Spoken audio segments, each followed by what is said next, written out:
Shalom kepada para pemirsa dimanapun berada yang dikasihi dalam Tuhan Kristus.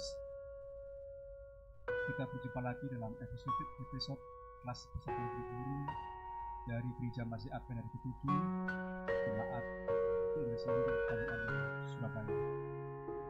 Baik, sebelum kita akan membahas materi kita pada pelajaran yang pertama di bulan yang ketiga ini dengan judul latar belakang dan kelahiran Musa, kita akan perkenalkan terlebih dahulu para pembicara. Yang pertama adalah Pendeta Ariel Sopotan, yang kedua adalah Saudara Niko Panjaitan, yang ketiga adalah Saudara Eka Panjaitan. Baiklah, sebelum kita mulai, Saudara Niko Panjaitan akan mendoakan kita dan juga para pemirsa agar firman Tuhan yang kita bahas memberikan suatu hikmat supaya kita mati bersatu doa. Bapa di sorga, terima kasih Tuhan sebab kepada kami dapat saat ini. Ya Tuhan, pada saat ini kami para guru sekolah sahabat akan mengeluarkan pelajaran sekolah sahabat dari sahabat petang sampai pelajaran Jumat. Ya Tuhan, kiranya Tuhan yang memberkati kami supaya kami dapat menyampaikannya dengan baik, dan begitu juga dengan saudara-saudara kami ya Tuhan yang menonton. Kiranya Tuhanlah yang memberkati semua saudara-saudara kami. Biarlah curahan Roh Kudus Tuhan hadir tiap-tiap kami ya Tuhan, supaya apa yang kami pelajari pada malam hari ini dapat kami mengerti dan dapat kami terapkan dalam kehidupan kami sehari-hari. Ampuni segala dosa kami ya Tuhan, di dalam anak Yesus Kristus kami berucap syukur. Amin. Baik, sumber materi pada triwulan yang ketiga ini itu diambil dalam buku Perjanjian Lama, yaitu Keluaran. Tentunya kita punya historis bagaimana perjalanan bangsa Israel mulai ada kelaparan sampai ke tanah Mesir, sehingga orang-orang Israel menjadi budak.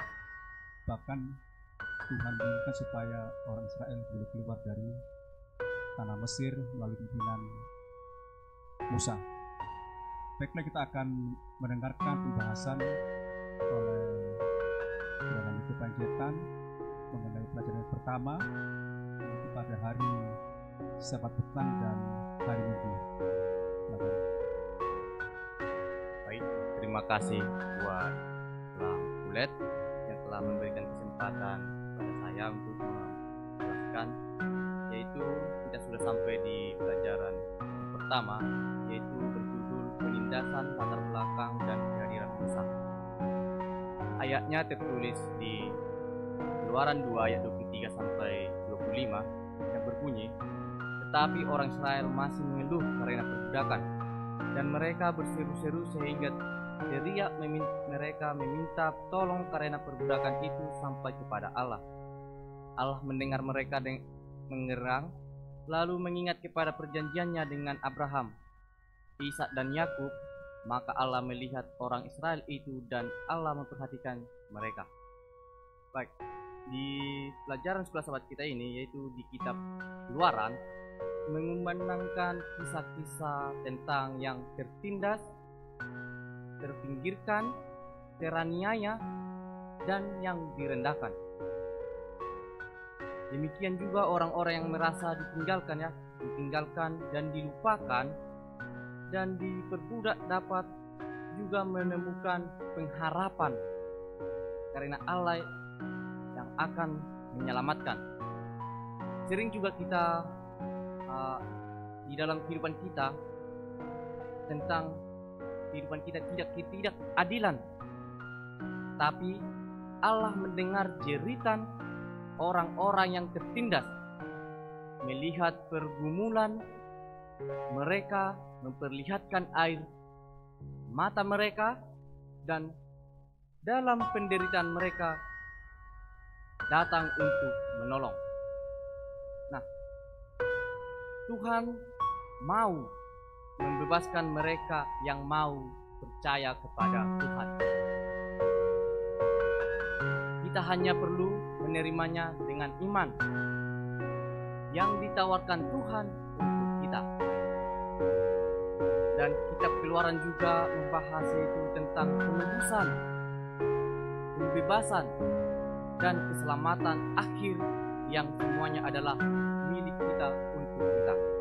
Dan di pelajaran hari Minggu, yaitu umat Allah di Mesir, di kitab Keluaran dengan mengingat akan berkat Tuhan ketika bapak leluhur Yakub dan keluarganya menetap di Mesir. Mereka hanya 70 orang, tetapi bangsa Israel beranak cucu sehingga bertambah banyak, berlipat ganda, dan menjadi sangat kuat sehingga negeri itu penuh sesak oleh mereka. Namun pada saat itu keluaran jumlah mereka 600.000 orang yang berjalan kaki, belum juga terhitung anak-anak. Nah, di pelajaran ini sepanjang umat Allah ini di Mesir yang dimulai zaman Yusuf, ketika Israel mengalami kemakmuran melimpah sehingga diperbudak di bawah Raja Firaun yang kejam, yang memerintahkan pembunuhan bagi bayi laki-laki. Namun Allah tidak diam ketika kekuatan jahat berusaha menghancurkannya. Dia adalah juru selamat mereka. Maka Tuhan mengutus seorang pembebas hambanya, yaitu Musa, yang dilindungi secara ajaib saat lahir dan akhirnya dimasukkan dalam kerajaan Firaun sebagai anak angkat. Nah, sebelumnya, bagaimanakah situasi bangsa Israel pada saat keluaran? Yaitu bangsa Israel ditindas dengan kerja paksa, kerja rodi. Kitab Keluaran ini dimulai dengan perbudakan mereka oleh para penguasa Mesir dan paksa mereka dipaksakan pada orang Ibrani. Kitab Keluaran diakhiri dengan kehadiran Allah yang penuh dengan kedamaian, dengan Tuhan membebaskan umatnya dari perbudakan dengan membelah Laut Merah, dengan mengalahkan tentara terkuat pada masa itu. Kemenangan spektakuler Tuhan atas kekuatan-kekuatan yang jahat yang dinyatakan. Nah, di sini dikatakan bahwa menekan tentang penindas akan makin ditindas, atau bangsa Israel makin bertambah banyak dan berkembang mereka. Apa artinya? Yaitu artinya tidak peduli pun intrik manusia, Tuhan tetap berdaulat dan akan menyelamatkan umatnya, bahkan jika keadaan tampak tidak ada harapan setidaknya dari sudut pandang manusia. Nah, sini katakan tanpa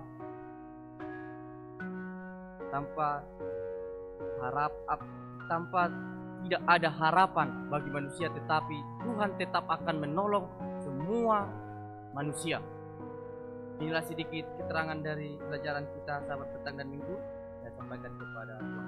Baik, terima kasih saudara untuk lanjutan yang dijelaskan bahwasanya umat Allah yang ada di Mesir tadinya sedikit 70, tapi mereka banyak itu menjadi kurang lebih 600.000. Disinilah bangsa Mesir menjadi cemburu, bahkan menghasut agar umat-umat Allah yang ada di Mesir ditindas, ya, dianiaya, bagaimana caranya membuat susah. Tapi Tuhan juga tidak akan tinggal diam kepada umat-umat yang selalu berseru dan sebagainya. Baik, nanti kita akan mengharapkan pembahasan atau kita pada saudara rekan kita Senin dan Selasa. Baik, terima kasih kepada Pak Ulet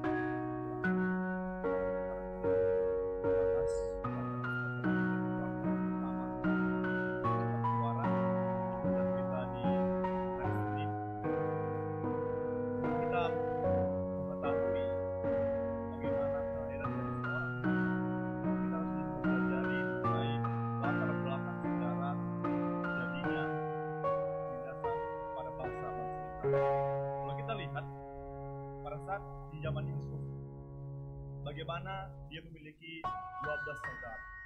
Ya. Namun di dalam setiap hubungan persaudaraan ada saja orang yang tidak suka dengan seseorang, yaitu ialah Yusuf. Yusuf dibenci oleh saudara-saudaranya. Yusuf iri. Saudara-saudara Yusuf iri dengan Yusuf. Karena apa? Karena Yakub lebih menyayangi Yusuf daripada anak-anaknya yang lain. Akhirnya saudara Yusuf mengajak Yusuf untuk mengembala, dan mereka melakukan niat jahat. Mereka menjual Yusuf ke saudagar-saudagar Midian, orang Israel, dengan harga 20 shekel. Akhirnya mereka berbohong kepada Yakub. Mereka katakan kepada Yakub bahwasanya Yusuf telah dimakan oleh binatang. Namun inilah penyertaan Tuhan.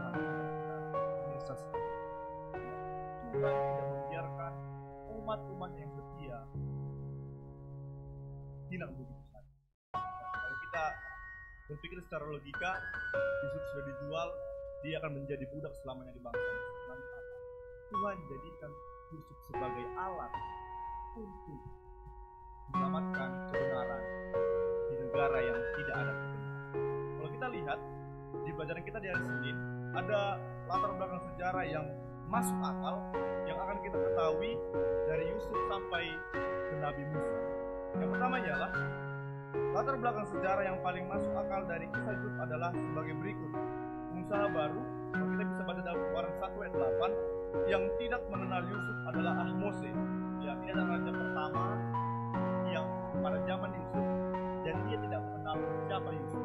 Dia berkuasa dari tahun 1570 sebelum Masehi sampai 1546 sebelum Masehi. Berikutnya, setelah Ahmose, lahirlah raja baru yaitu Amenhotep yang pertama.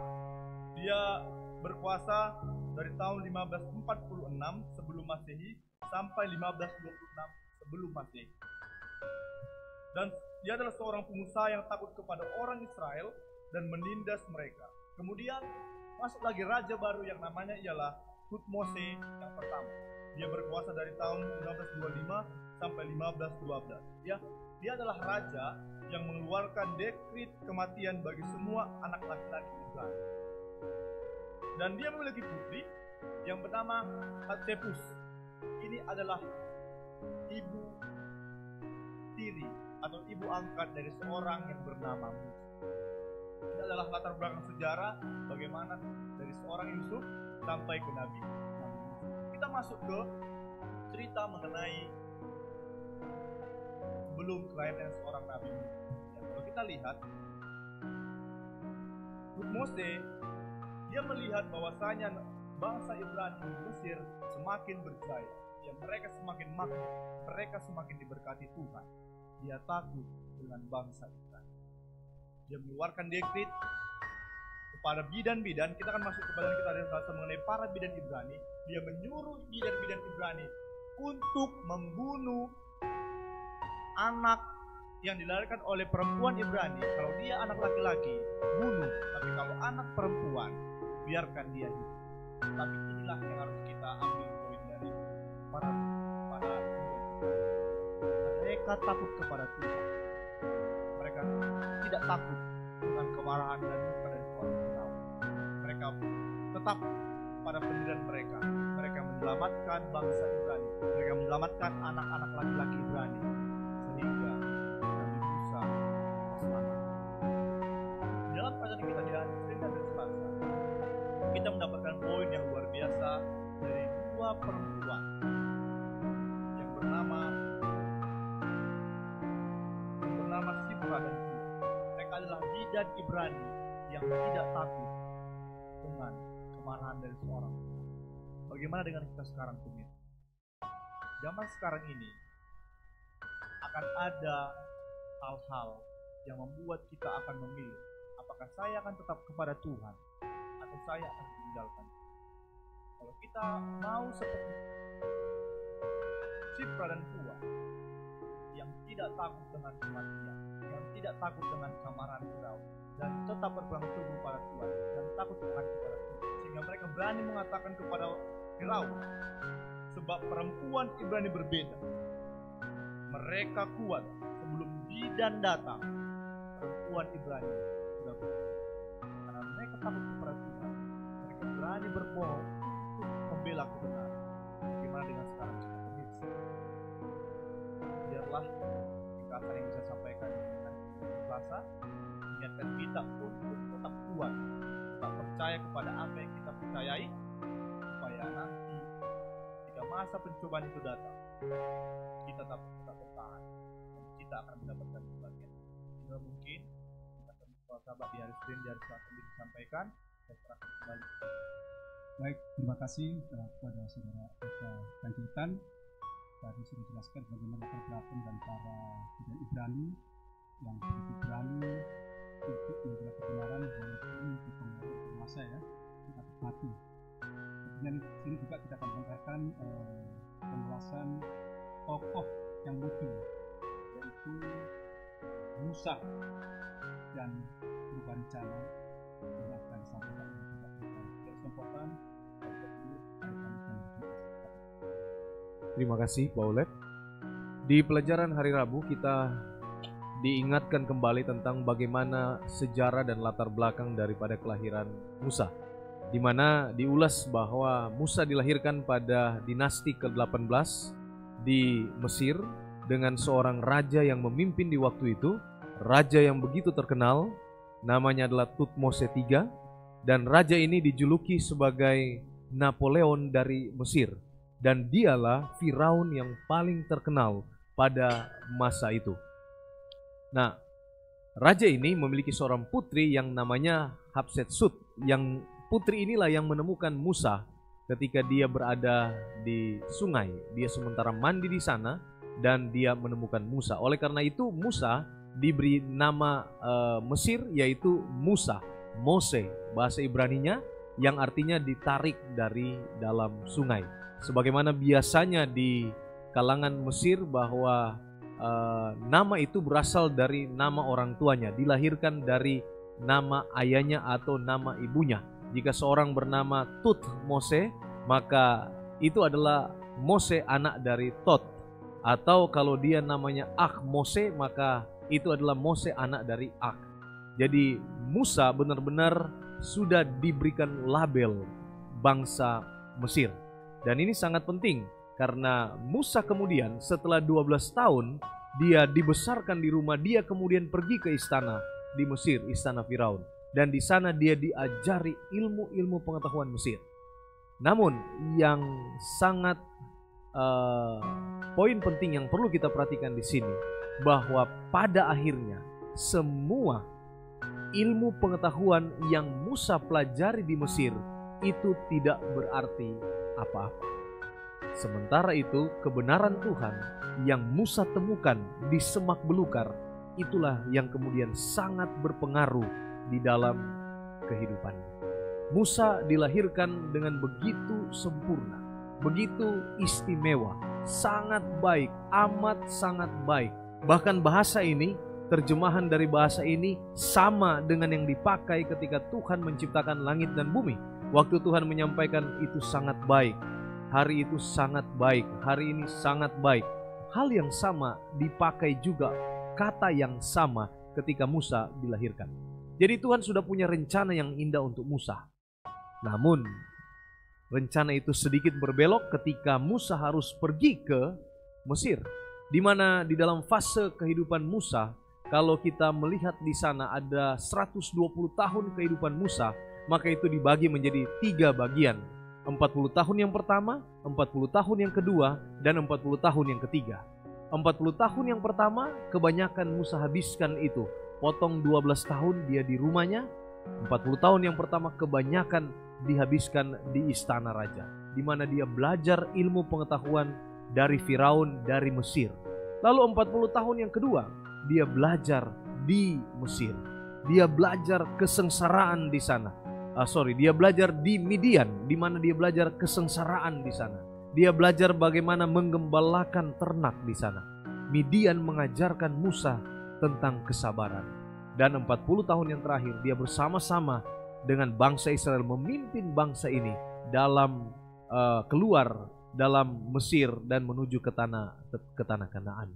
Ada satu peristiwa penting yang dicatat di dalam Keluaran 2 ayat 11 sampai 25, di mana peristiwa inilah yang kemudian membuat arah perubahan kehidupan dari Musa ke arah yang sebenarnya lagi.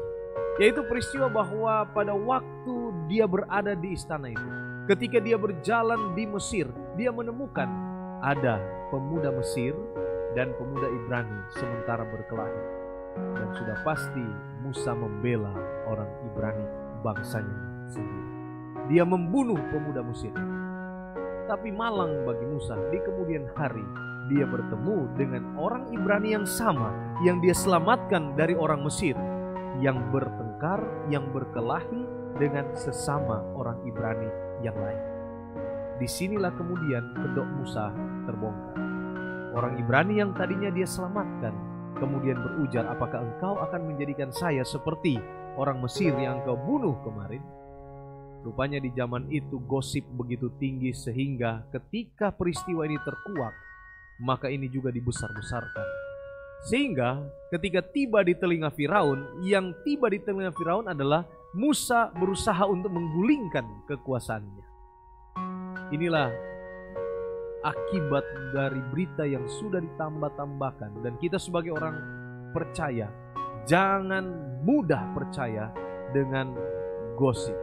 Karena bisa saja apa yang sampai kepada kita sudah ditambah-tambahkan. Bukan itu lagi cerita yang sebenarnya. Ada satu ilustrasi, saudara A bercerita dengan saudara B bahwa ada saudara, kita sebut saja Mas Joko kecelakaan. Saudara A cerita ke saudara B, Mas Joko kecelakaan. B cerita ke C, Mas Joko kecelakaan, patah tangannya. C cerita ke D, Mas Joko kerja hancur. Saudara tahu, ketika tiba di saudara Z, ceritanya sudah berubah. Mas Joko kecelakaan dan mati. Inilah betapa pentingnya kita untuk menganalisa segala sesuatu. Jangan mudah untuk percaya. Musa korban dari hal ini. Cerita yang sampai ke Firaun adalah Musa berusaha untuk menggulingkan kekuasaan Firaun. Padahal cerita awalnya sangat sederhana. Musa berhadapan dengan situasi yang sulit. Dia harus membunuh orang Mesir. Tetapi kemudian ketika orang Ibraninya saling bertengkar satu dengan yang lain, maka disitulah masalahnya muncul. Apakah Musa akan membela salah satu dari mereka? Singkat ceritanya, akhirnya Musa melarikan diri dari kejaran Firaun. Dan di sanalah dia memasuki sekolah berikutnya, yaitu sekolah 40 tahun di Midian, di mana dia di sana belajar soal kesabaran mengembalakan ternak yang ada di Midian. Pemirsa yang dikasihi oleh Tuhan Yesus Kristus, Roma 8 ayat 28, Allah turut bekerja dalam segala sesuatu untuk mendatangkan kebaikan. Perbuatan-perbuatan baik yang kita lakukan seringkali bisa saja dimaknai salah oleh orang lain. Tetapi di atas segala sesuatu, rencana Tuhanlah yang sementara bekerja. Mungkin pada waktu itu Musa belok sedikit, tetapi kemudian Musa diarahkan Tuhan untuk kembali ke rencana yang Tuhan telah lakukan, yaitu kelahirannya istimewa, sungguh amat baik kelahirannya. Dan itu seperti penciptaan dunia ini, kata yang sama persis seperti penciptaan dunia ini, sungguh amat baik. Maka rencana Tuhan tetap amat baik untuk Musa, karena Musa ialah yang dipilih untuk membawa bangsa Israel ini keluar dari tanah Mesir menuju ke tanah Kanaan. Terima kasih Pak Pendeta untuk penjelasan yang Musa, di mana pada orang itu air sungai diangkat, bahkan sama Fir'aun disekolahkan tinggi, dan bahkan pada waktu ada suatu peristiwa dengan berkelahi dengan orang Ibrani yang membunuh orang Mesir, tapi fitnah katanya itu akan bersaing pada keluarga Fir'aun. Tapi di sini ada satu pertanyaan ini. Bagaimana mungkin Musa setelah hidup bertahun-tahun dalam kemewahan di rumah orang kafir seperti Fir'aun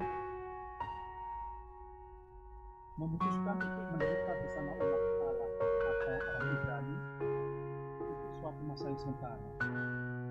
Padahal waktu itu Musa berfitnah, maka dia mau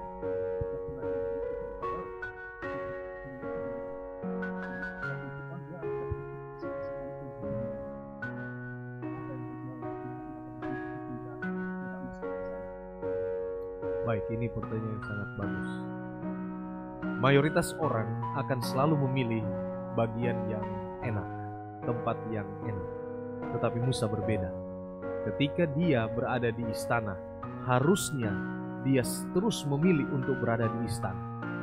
Tetapi jangan lupa, Pak Ulet, ada satu peristiwa yang menginterupsi akan kehidupannya di istana, yang membuat dia kemudian memilih untuk melarikan diri ke tempat yang tidak terlalu baik di Midian. Dia dari istana, dia harus turun ke Midian. Yaitu peristiwa di mana jati dirinya sebagai orang Ibrani diuji. Ketika dia membela bangsanya yang bertengkar dengan bangsa Mesir. Disitulah sebenarnya dia diuji. Secara nama dia orang Mesir, secara pendidikan dia sudah orang Mesir, tetapi ketika berhadapan dengan peristiwa itu, jati dirinya itu keluar. Bahwa dia tidak lupa dia itu berasal dari bangsa Ibrani yang di zaman itu sangat-sangat tertindas. Di zaman itu tidak dipakai orang-orang Ibrani. Bisa saja Musa ketika peristiwa ini datang, maka dia akan pilih amannya saja. Dia akan pilih membela orang Mesir karena dia sudah namanya Mesir, dia sudah menempuh pendidikan Mesir. Tetapi Musa tidak lupa siapa dirinya. Disitulah kemudian dia berubah, sehingga ketika dia melarikan diri ke Midian, dia tidak apa-apa di sana. Kenapa? Dia tahu bahwa bangsanya yang di Mesir, orang Ibrani itu lebih menderita dari apa? Dari dirinya. Dia tahu. Jadi dia terima keadaan itu. Ini pelajaran aplikatif buat kita bahwa jangan lupa dari mana kita apa? Kita berasal. Jangan mentang-mentang sudah begini, sudah begitu, lalu kita lupa dari mana kita berasal. Tuhan interupsi akan kehidupan kita untuk kembali lagi ke rel yang sebenarnya. Tapi itu juga melewati suatu peristiwa pengujian bahwa Musa tidak lupa tentang asal-usulnya sebagai orang Ibrani, bangsa yang tertindas di waktu itu. Tidak mudah untuk menempatkan diri seperti Musa. Dan inilah yang membuat dia tetap kuat menjalani kehidupannya ketika dia berada di Midian.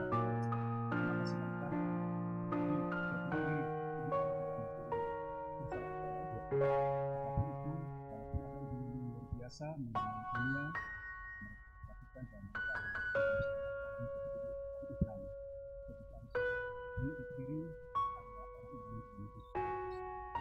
baik, mungkin dari sini ada suatu cerita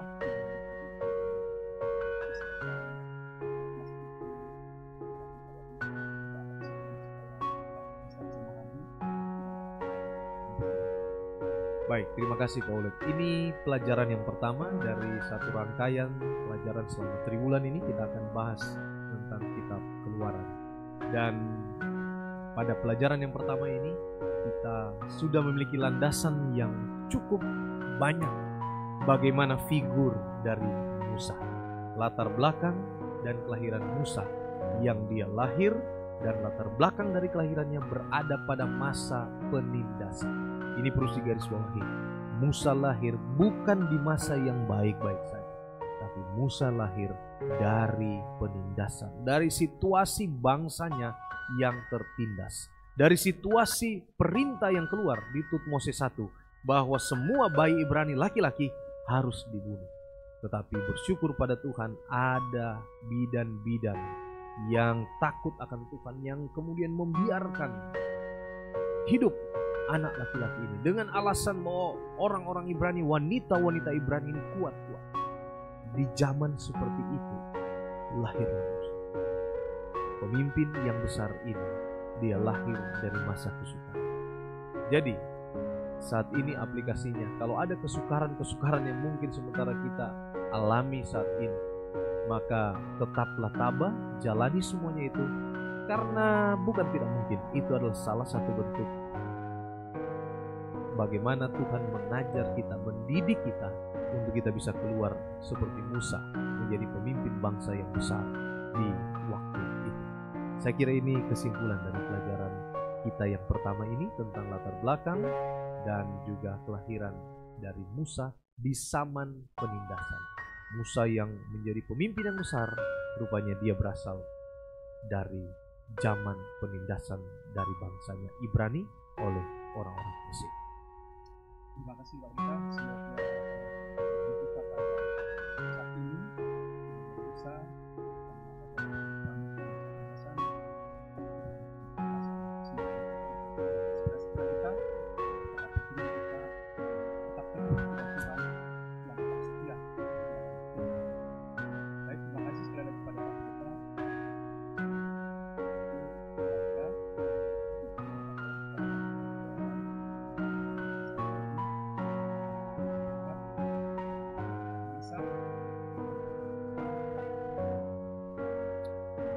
Bapa di surga, terima kasih untuk firman Tuhan lewat pelajaran sekolah sahabat yang pertama di triwulan ini tentang kitab Keluaran, dan pada saat ini kami sudah membahas tentang pelajaran pertama ini yang berjudul penindasan, latar belakang, dan kelahiran dari Musa.